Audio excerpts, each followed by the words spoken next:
नमस्ते स्टूडेंट्स, आइए आज हम फिर चर्चा करते हैं। हमारा चैप्टर नंबर 14 चल रहा था और 3 डायमेंशनल ज्योमेट्री 7 शॉर्ट में 3D कहते हैं, उसकी चर्चा हम आगे करेंगे। हमारी एक्सरसाइज चल रही थी 14.6 कंप्लीट हो चुकी थी। 14.7 से पहले की हम थीम पढ़ रहे थे कि angle between two planes, angle between one ray line and plane और एंगल बिटवीन टू लाइंस, इस तरह के डाउट्स हम की थीम पढ़ रहे थे। उसी से रिलेटेड एक और बहुत ही शानदार टॉपिक और उसकी थीम आपको मैं एक्सप्लेन करता हूँ कि किसी पॉइंट से किसी समतल की लंबवत दूरी या शॉर्टेस्ट डिस्टेंस या न्यूनतम दूरी कैसे ज्ञात की जाती है। आइए उसके बारे में थोड़ी चर्चा करते हैं। एक समतल जिसका समीकरण vector r dot vector n बराबर d है,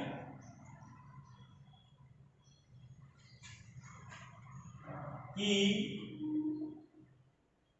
एक बिंदु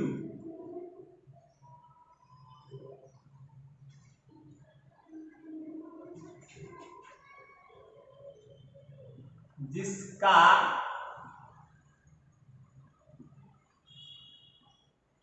स्थिति सदिश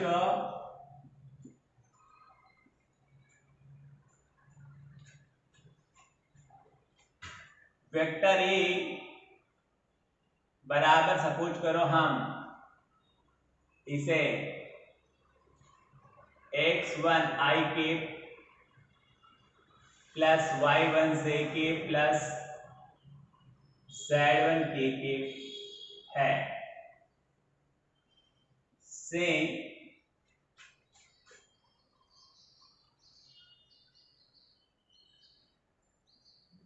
लंबवत दूरी कैसे ज्ञात करते हैं।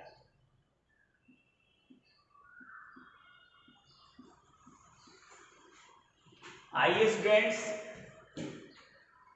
यहां पर जो थीम एक्चुअल में काम करेगी वही जो हमने 11th क्लास में पढ़ी। किसी बिंदु की किसी रेखा से दूरी आपको चाहिए, किसी बिंदु की किसी रेखा से आपको दूरी चाहिए। जैसे हमारे पास में रेखा है 2x + 3y = 10 और बिंदु है 2,7। समझ में आ गई? तो इस बिंदु P की इस रेखा से लंबवत या न्यूनतम दूरी आपको चाहिए, तो उसका सूत्र d बराबर होता था, ये इससे गुणा होंगे, क्या आ गया, इसको यदि हम x1 और y1 कहें और इसके जो गुणांक हैं उनको हम कैपिटल A और कैपिटल B, कैपिटल A का मान 2, कैपिटल B का मान 3 है, तो दूरी का सूत्र जो बन रहा था वो बनता ax1 + by1 और प्लस c मतलब ये जो डिस्टेंस वाली जो इक्वल कांस्टेंट वैल्यू है वो, और बटे a² + b² का अंडर। यही सेम थीम यहां यूज करूंगा मैं। बिंदु ये है, इस समतल से दूरी चाहिए, तो समतल को कौन डिनोट करता है? वेक्टर n करता है कि समतल किस पोजीशन में है। तो यहां पर शॉर्टेस्ट डिस्टेंस जब हम पता करेंगे तो इसका फॉर्मूला होगा यहां पर कि vector a dot vector n minus d बटे वेक्टर n का मैग्नीट्यूड, परिमाण। ये ऊपर वाला खड़ी तो लाइन, ये तो मॉड्यूलस का काम करेगी क्योंकि डिस्टेंस नेगेटिव नहीं होती और ये परिमाण को दर्शाती है। ये तो सदिश रूप में जब आपको बिंदु और समतल का समीकरण दिया हो तब है। यदि आपको कार्तीय रूप में मालूम हो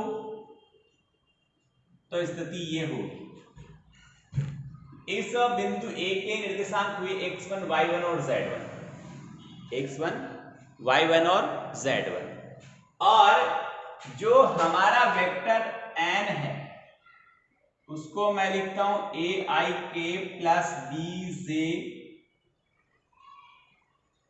के प्लस सी के कैप। ओके, तो यहां पर जो न्यूनतम दूरी का जो सूत्र बनेगा वो बनेगा, इसके अनुसार दोनों गुणा होंगे, डॉट होंगे, कौन एन और, तो हो गया A X one plus B Y one plus C Z one minus B और बटे A square plus B square plus C square का अंडर रूट और का मॉड्यूलस। ये तो कार्तीय रूप में हो तब और ये सदिश रूप में हो तब। कौन?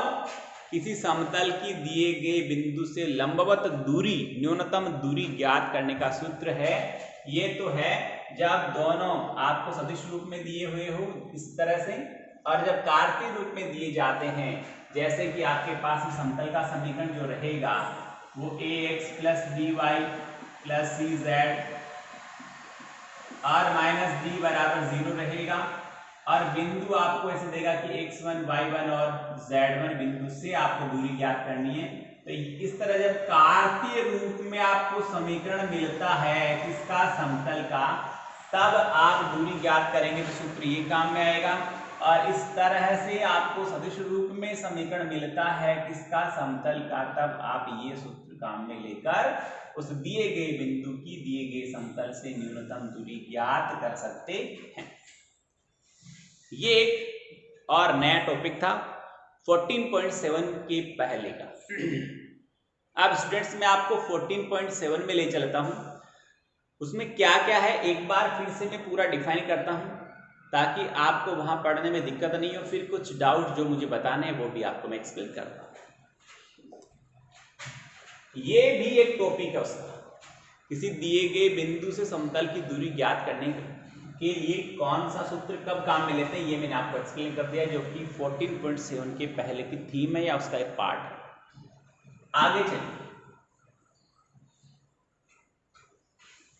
हालांकि ये सारी थीम 14.7 की लगभग मैंने आपको लास्ट वीडियो में एक्सप्लेन कर दी थी, बट अभी आप देखना चाहें तो देखिए, फिर से एक बार मैं रिवाइज करवाता हूं कि हम 14.7 में पढ़ेंगे क्या। फर्स्ट आएगा 2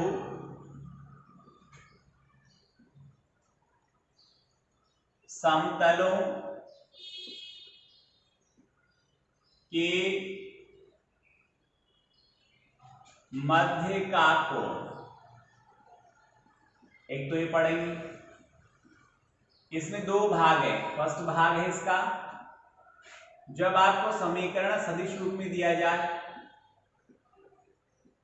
आपको समीकरण जो दिया जाए वो यदि सदिश रूप में हो तब तो कोण निकालेंगे आप cos theta is equal vector n1 dot vector n2 बटे n1 का मैग्नीट्यूड इंटू n2 का मैग्नीट्यूड। ये रहेगा 2 समतलों के मध्य का कोण ज्ञात करने का सूत्र। ये यूज लेंगे जब आपको सदिश रूप में समीकरण दिए जाते हैं तब। सदिश रूप में होंगे तो समीकरण इस प्रकार होंगे, ये भी लिख देता हूं, vector r dot n1 is equal d, इसको d1 भी बोल सकते हैं हम, और दूसरे का vector r dot n2 is equal d। ठीक है, ये सदिश रूप में जब समतल के समीकरण होते हैं तो आपको दोनों समतलों के मध्य का कोण किस तरह से, किस सूत्र से ज्ञात करना है वो आपको मैंने यहाँ पर बताया। दूसरा पॉइंट, जब आपको समतल का जो समीकरण है वो कार्तीय रूप में दिया जाए, कार्टेशियन फॉर्म में दिया जाए, तब आप कैसे ज्ञात करेंगे। तो जब कार्तीय रूप में समीकरण हो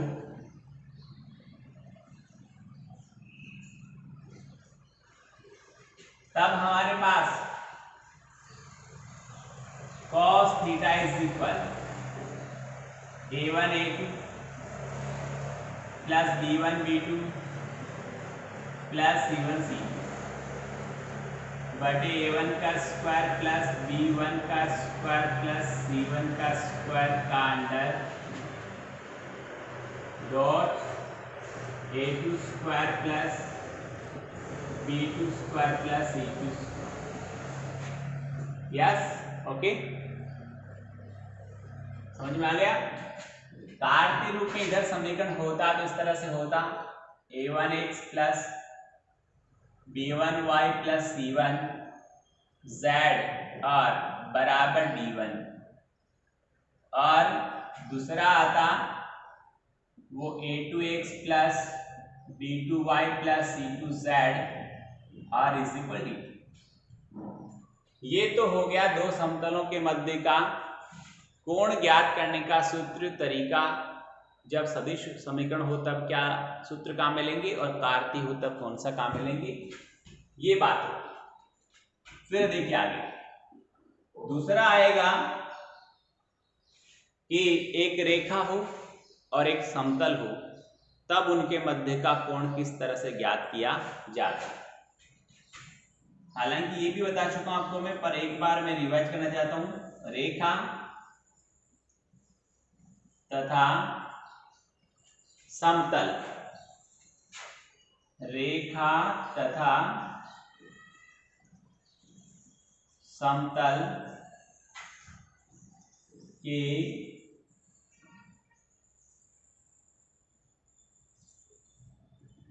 मध्य का कोण, ठीक है। और वो भी दोनों स्थिति में आप याद कर सकते हो। जैसे रेखा का समीकरण होता है vector r is equal vector a plus lambda vector b, जबकि समतल का समीकरण सदिश रूप में vector r dot vector n is equal d होता है। हाँ जी ना जी। तब यानी मैंने बोला कि जब आपको समीकरण सदिश रूप में दिए जाए, दोनों के ही सदिश समीकरण हो, तब आप कोण किस तरह से ज्ञात करेंगे। तभी वही सूत्र रहेगा। सॉरी, यहां पर जब एक रेखा और एक कोण होते हैं, सॉरी समतल होता है, तो कोण ज्ञात करने का सूत्र साइन थीटा हो vector B dot vector N by B का मैग्नीट्यूड और इंटू एन का मैग्नीट्यूड, ये हमारा सूत्र रहेगा। इतनी बात समझ में आ गई होगी आपको। कब? जब सदिश समीकरण दिया जाता है तब की बात करें। जब कार्तीय दिया जाए, कार्टेशियन फॉर्म हो,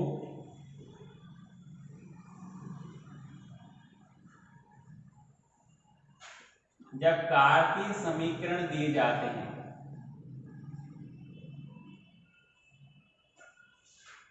तब यहां रहेगा तो साइन थीटा ही। कार्तीय में रेखा का अपन समीकरण लिखेंगे तो वो होता है x minus x1 by A बराबर y minus y1 by B बराबर z minus z1 by C. और समतल का समीकरण रहेगा आपके पास में ax plus by plus cz बराबर d या माइनस d बराबर 0, ऐसा हम लिख सकते हैं।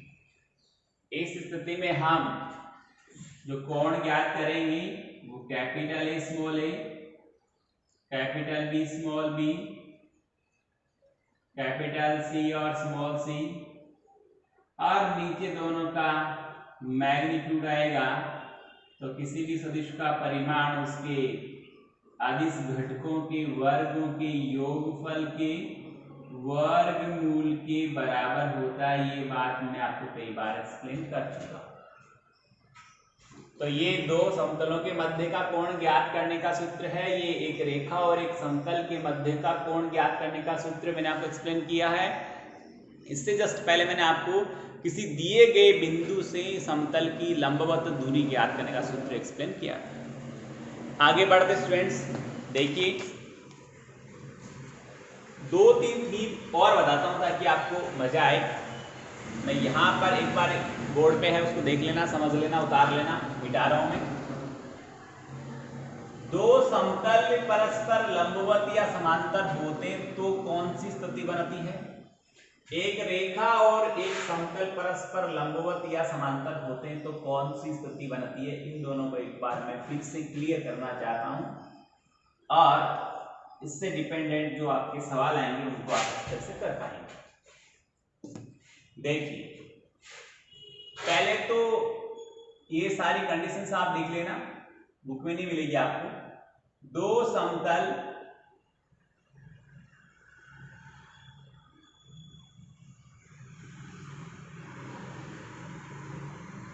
जब लंबवत हैं तब क्या होता है कि n1 डॉट, पहले सदिश का n1 दूसरे का, सॉरी पहले समतल का n1 दूसरे का n2, n1 डॉट n2 बराबर क्या होगा? 0। ये बात मैं बता चुका हूं पर फिर से एक बार एक्सप्लेन कर रहा हूं क्योंकि आगे यूज होगी। ये फर्स्ट कॉन्सेप्ट हो गया इसका। सेकंड है दो समतल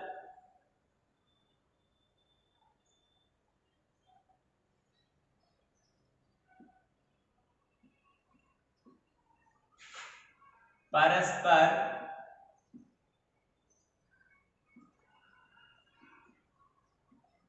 समांतर हैं तो क्या होगा? तो दोनों जो सदिश हैं वो एक दूसरे के लेमड़ा गुणनफल में विद्यमान होते हैं। ये दोनों सदिश रूप में समीकरणों तब ये स्थिति हम लगाते हैं। प्रकार के रूप में समीकरण दिए हुए होते हैं तो स्थितियां ये लगती है कि यहाँ a1 a2 plus b1 b2 plus c1 c2 बराबर 0। गुरुजी ये तो दो सदिश जब लंबवत होते तब लगती है। तो भाई साहब, समतलों का लंबवत होना या समांतर होना कौन तय करता है? n1 n2 तय करते हैं। n1 और n2 अपने आप में सदिश होते हैं तो यहाँ पर भी वही कंडीशन लगेगी कि यदि दो सदिश परस्पर समांतर हैं या लंबवत हैं तो सदिश वाली स्थिति ही यहाँ पर लगती है। तो a1 a2 जहाँ a1 b1 c1 n1 के दिक् अनुपात हैं, a2 b2 और c2 n2 के दिक् अनुपात हैं। जब दो समतल परस्पर लंबवत होते हैं तो a1 a2 plus b1 b2 plus c1 c2 बराबर 0 होता है और सदिश रूप में है तो n1 डॉट n2 बराबर 0 होता है। ये कार्तीय रूप का है, ये सदिश रूप का। ऐसा ही समांतर में बताया, यदि समांतर आपको समतल का समीकरण सदिश रूप में दिया हो तो समांतर होने का प्रतिबंध होता है n1 सदिश n1 बराबर लेमड़ा सदिश n2। तो यहां पर कार्तीय में क्या आएगा? वहां आएगा a1 a2 is equal b1 b2 is equal c1 c2। ये कार्तीय रूप में होने पर दो समतलों के समांतर होने का प्रतिबंध है। अब आगे देख, थर्ड, एक रेखा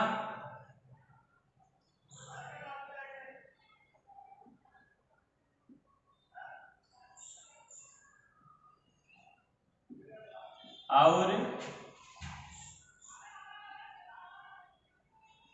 समतल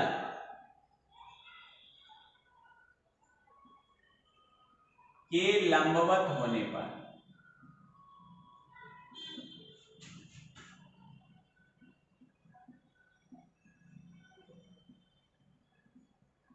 देखिएगा थोड़ा सा अलग है क्योंकि रेखा का समीकरण एक बार फिर से लिख दूं मैं, बार बार नहीं लिखना पड़े, याद हो गया होगा अब तो आपको।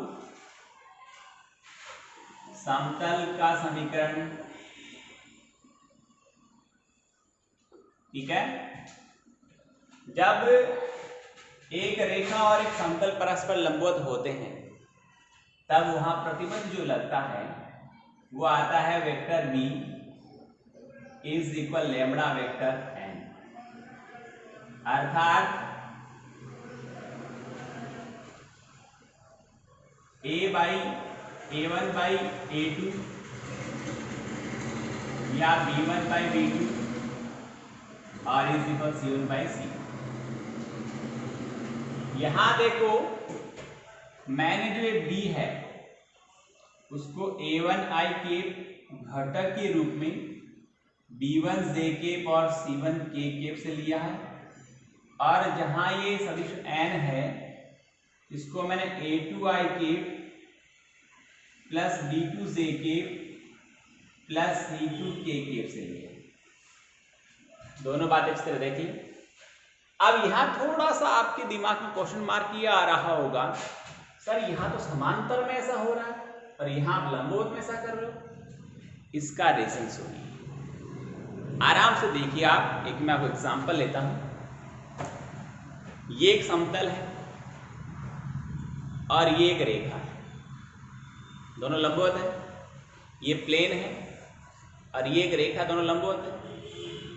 बट आप अच्छी तरह से जानते स्टूडेंट्स कि समतल का अभिलंब भी होता है, जिसे अपन n कहते हैं, वेक्टर n कहते हैं। वो अभिलंब क्या होता है? समतल के लंबवत होता है, कहीं पर भी हो सकता है। इस पूरे समतल के ऊपर ऐसे अभिलंब है। ये क्या इसका अभिलंब है? एक मिनट देखना,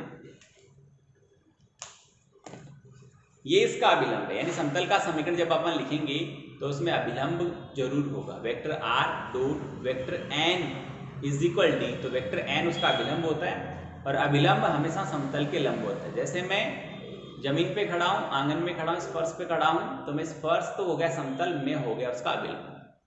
इतनी बात आपको समझ में आ गई। ये समतल का समीकरण लिखते हैं तो ये वेक्टर r कोई भी बिंदु समतल के ऊपर होता है, डॉट ये होता है वेक्टर n बराबर d। तो ये n समझ में आ गया। अब मैं ये रेखा लेता हूं, मेरा मार्कर एक रेखा है।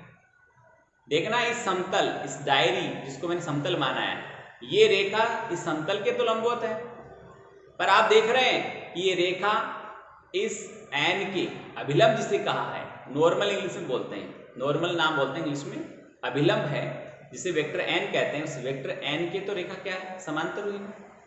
जब कोई रेखा किसी समतल के लंबवत है तो वह उस समतल के अभिलंब के समांतर होती है। ये वर्ड याद रखना मेरे।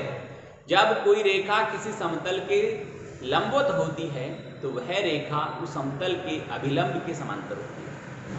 अब अभिलंब के समांतर है तो रेखा के अंदर रेखा की स्थिति को कौन तय करता है? बी तय करता है, वेक्टर बी तय करता है। तो इसके अंदर जो वेक्टर बी होगा वो रेखा की दिशा में होता है।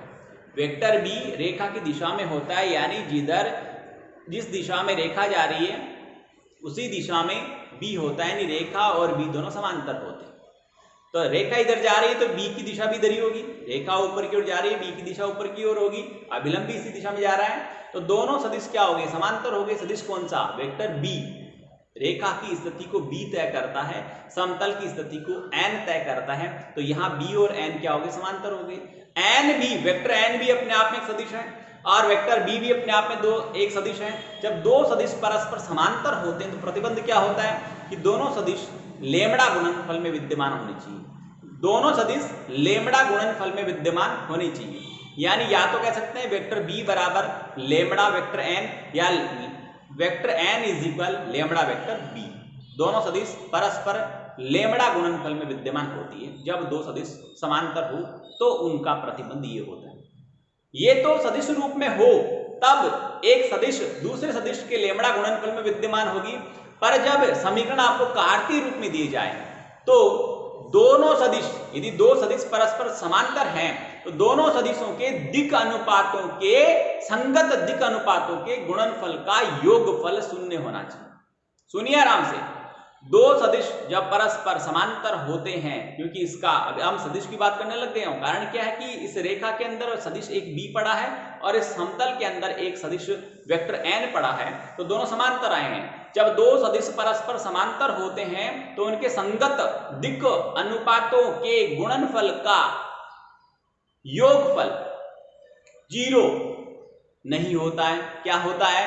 उनके दिक् अनुपातों का अनुपात सदैव समान रहता है, यानी a1 by a2 और is equal b1 by b2 is equal c1 by c2।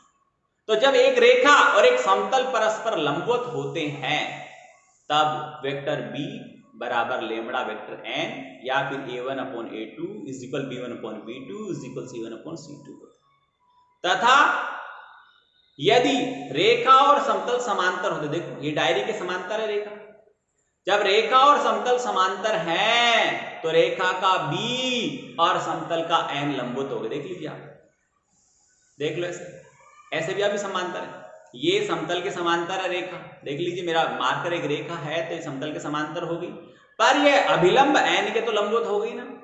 इस रेखा में कौन पड़ा? b पड़ा है, समतल में कौन पड़ा? वेक्टर n पड़ा है, तो b और वेक्टर n परस्पर लंबवत हो गए।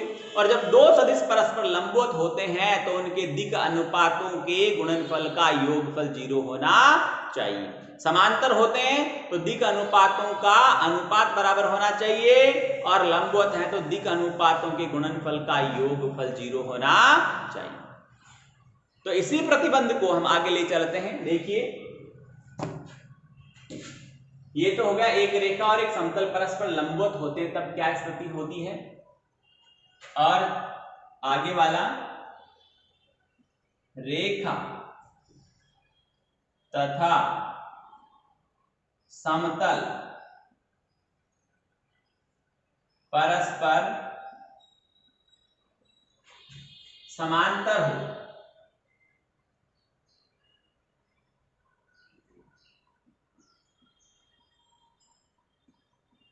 तब स्थिति क्या बनती है कि vector b dot vector n बराबर 0 या दोनों के दिक् अनुपात के गुणनफल का योगफल 0 होना चाहिए। ये एक रेखा और एक समतल समांतर होते हैं तब ये प्रतिबंध होता है, पर ध्यान रखना एक रेखा और एक समतल हो तब ये होता है, पर दोनों समतल या दोनों रेखा हो तो अब डॉट वाला लगेगा। दोनों रेखाएं हो दोनों समतल हो तो दोनों रेखाओं में b1 डॉट b2 बराबर 0, दोनों समतल है तो n1 डॉट n2 बराबर 0। समझ में आ गई? एक रेखा और एक समतल है तो लंबवत होने में प्रतिबंध क्या आएगा? यहाँ पर लंबवत होने में समांतर वाला प्रतिबंध आएगा, यानी vector b is equal lambda vector n या vector n is equal lambda vector b।